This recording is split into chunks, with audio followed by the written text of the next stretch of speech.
ពិតជាសាហាវខ្លាំងមែនទែនបងប្អូនអរគុណនេះគឺជាករណីឃាតកម្មដែលជនជាតិចិនសម្លាប់វះគ្រឿងខ្នក់នារីម្នាក់ដែលជាជនជាតិថៃដែលមានវ័យត្រឹមតែ25ឆ្នាំនៅអាផាតមិនមួយកន្លែងឥឡូវនេះកំពុងតែក្រើកអស់បណ្ដាអ្នកសារព័ត៌មានតែម្ដងបើតាមប្រភពព័ត៌មានជនសង្ស័យគឺជាជនជាតិចិនដែលមានអាយុត្រឹមតែ42ឆ្នាំបានជួលបន្ទប់អាផាតមិននៅប៉ាតាយាថាស្នាក់នៅមួយសប្ដាហ៍គិតរាប់ចាប់តាំងពីថ្ងៃទី25ខែមេសាកន្លងមកក្រោយមកជនជាតិចិនរូបនោះបាទប្រហែលជាហៅនារីដែលជាជនជាតិថៃវ័យប្រហែលជា25ឆ្នាំមកស្នាក់នៅជាមួយប៉ុន្តែបើយើងយោងទៅតាមអត្តសញ្ញាណប័ណ្ណនារីនោះគឺជានារីកែភេទព្រោះក្នុងអត្តសញ្ញាណប័ណ្ណគឺបញ្ជាក់ថាជាភេទប្រុសនោះទេ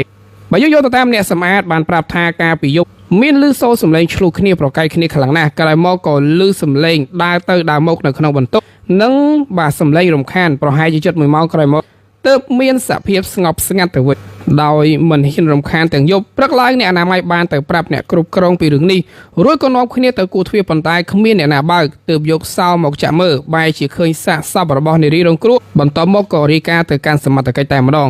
សមត្ថកិច្ចមកដល់កន្លែងពិនិត្យមើលសពនៅក្នុងបន្ទប់ទឹកឃើញថាមានការវះយ៉ាងវែងនិងបាត់សួនមកខាងចំណែកបេះដូងវះយកចេញមកខាងក្រៅចំណែកអជនសង្ស័យបានកិច្ចខ្លួនបាត់ទៅហើយ